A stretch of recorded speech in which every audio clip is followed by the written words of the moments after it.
Olá pessoal, estou aqui com vocês para mais uma aula da nossa física e hoje a gente vai falar das componentes da força resultante. Bom, força resultante, todos nós já sabemos, é o somatório vetorial de todas as forças que estão aplicadas a um corpo, né? E essa força, então, depois de determinada essa resultante, nós vamos observar que ela se divide em duas componentes, né?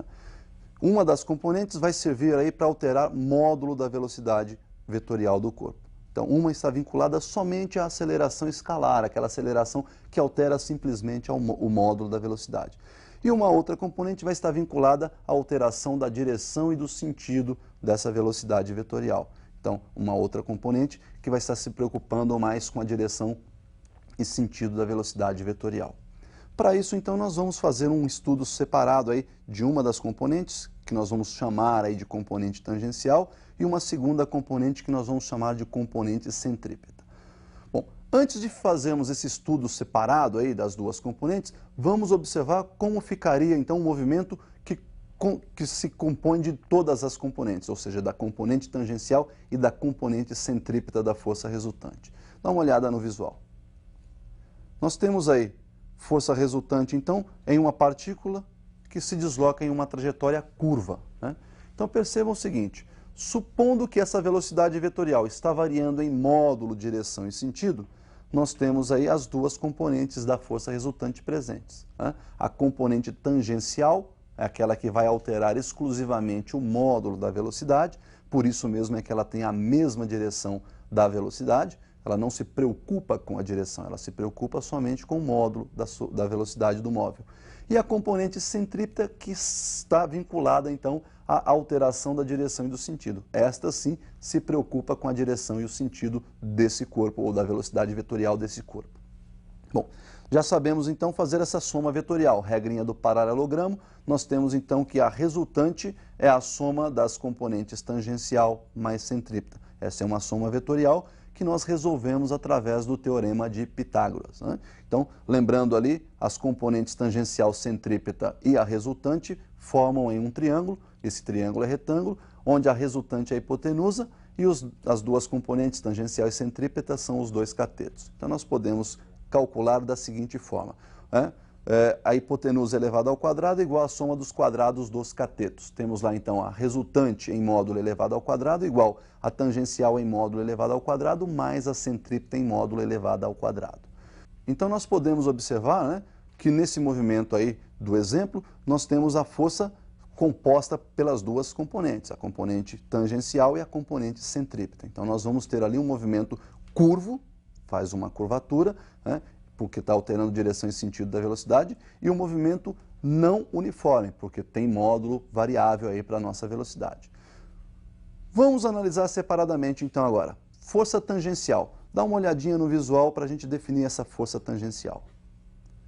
A componente tangencial, está lá, o próprio nome já diz, ela é tangente à trajetória, portanto tem a mesma direção da velocidade, tá certo? E pode ser calculada pela expressão da segunda lei de Newton, força igual a massa vezes aceleração, né? Então veja bem, o módulo da força tangencial é dada pelo produto da massa pelo módulo da aceleração tangencial. Se essa aceleração tangencial se preocupa exclusivamente com a variação do módulo da velocidade, nós podemos dizer que o módulo da tangencial é exatamente igual ao módulo da aceleração escalar. Portanto, eu posso então dizer que a força tangencial também pode ser calculada como sendo a massa multiplicada pelo módulo da aceleração escalar. Então, pessoal, como nós vimos lá, a componente tangencial, ela tem a direção tangente, vimos como calcular o seu módulo e falta definir agora seu sentido, né? Toda grandeza vetorial tem módulo, direção e sentido. Então vamos ver como é que fica o sentido dessa componente tangencial. Dê uma olhada no visual.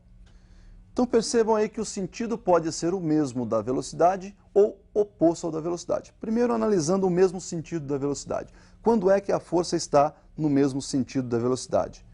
Ela está no mesmo sentido quando ela está empurrando o corpo na direção e no sentido do movimento, ou seja, está ajudando esse corpo a se movimentar mais rapidamente. Ela está aumentando a intensidade da velocidade. Nesse caso, então, essa componente tangencial está acelerando o corpo. Então esse movimento é dito acelerado. Por outro lado, se nós invertermos o sentido dessa componente tangencial, em vez de então agora empurrar esse corpo, ajudar o corpo no movimento, ela vai dar uma segurada nesse corpo, vai diminuir a intensidade da velocidade, vai retardar o movimento. Então o movimento passa a ser chamado de movimento retardado. Então percebam que quando ela está no sentido oposto da velocidade, ela dá uma freada no corpo, então ela retarda o movimento desse corpo e o movimento é dito então retardado. Bom, então nós visualizamos aí a definição, vimos como calcular módulo, vimos a direção e o sentido da componente tangencial. Bom, componente tangencial então está definida. E a componente centrípeta? A componente centrípeta ela serve para curvar o movimento. A finalidade da componente centrípeta é fazer a curvatura do movimento. Portanto, ela está presente em todos os movimentos curvilíneos e vai ser nula em todo movimento que for dito retilíneo. Vamos então definir a componente centrípeta da nossa força resultante. Observe então que a componente centrípeta ela tem a direção perpendicular à trajetória, ou seja, perpendicular àquela reta que tangencia a trajetória na posição que o corpo está ocupando, né? Portanto, ela é perpendicular também ao vetor velocidade, e o seu sentido é sempre para o centro, daí o nome centrípeta. É aquela força que tem direção perpendicular então à trajetória, perpendicular à tangente da trajetória naquele ponto em que o corpo está ocupando, naquela posição que o corpo ocupa, e apontando sempre para o centro da trajetória.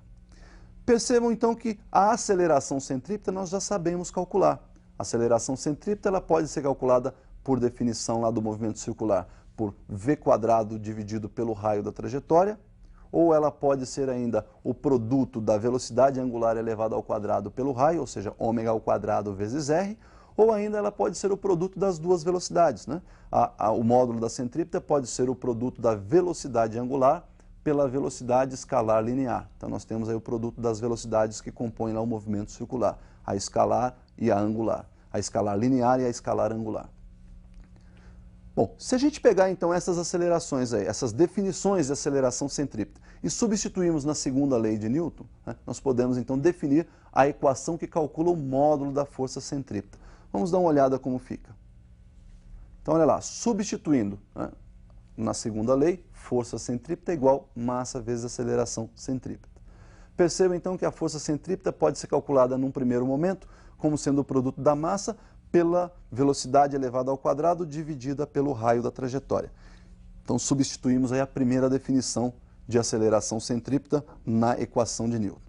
Uma segunda opção seria substituir lá a definição 2, né? Aquela ω² vezes r. Substituindo então ω² vezes r lá na aceleração centrípeta, força centrípeta então ficaria em módulo igual ao produto da massa pelo quadrado da velocidade escalar angular e ainda multiplicada pelo raio da trajetória. E num terceiro momento a gente pode calcular da seguinte forma ainda essa força centrípeta. Olha lá, o módulo da força centrípeta pode ser dada pelo produto da massa, né, multiplicada aí pela velocidade escalar angular e ainda multiplicada pela velocidade escalar linear. Então ficaria o módulo da centrípeta igual a m vezes ω vezes v.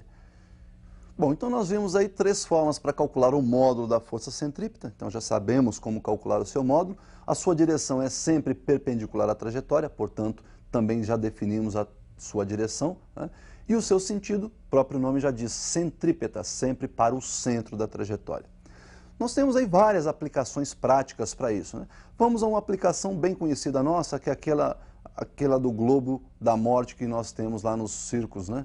Aquela atração principal do circo, que é aquele camarada andando dentro de um globo, uma esfera, né, feita em grade, vazada, para que você possa visualizar lá dentro um malucão lá andando com a moto de cabeça para baixo, vai e vem e assim por diante.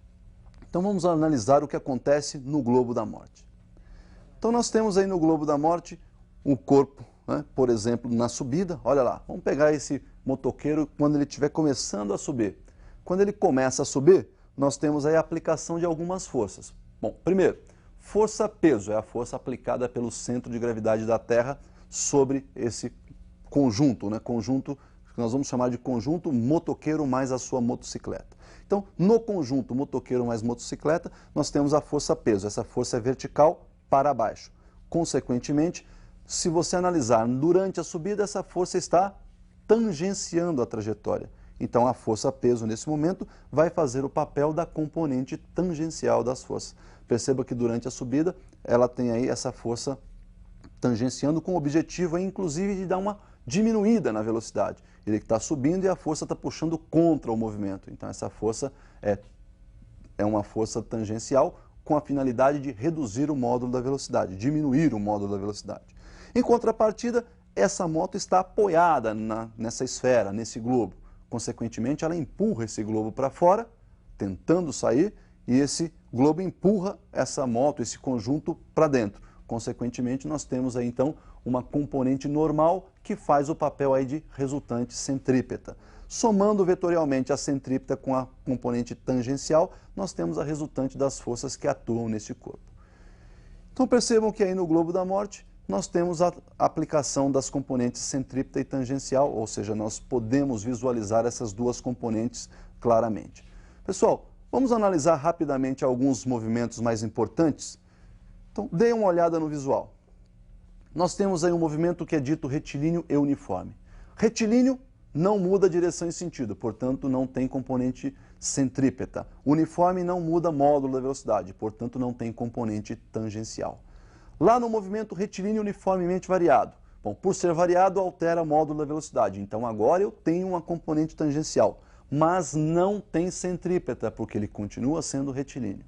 Movimento circular uniforme, por ser circular alterou direção e sentido, e consequentemente eu tenho aí a componente centrípeta. Mas por ser uniforme não tem alteração no módulo da velocidade, e portanto nós não temos a componente tangencial. Já no movimento circular uniformemente variado, existem as duas componentes, uma vez que por ser circular altera a direção e sentido, e por ser variado altera o módulo da velocidade. Então, pessoal, nós definimos aí as componentes e está finalizada então aí essa nossa aula de hoje. Por hoje é só e até a próxima.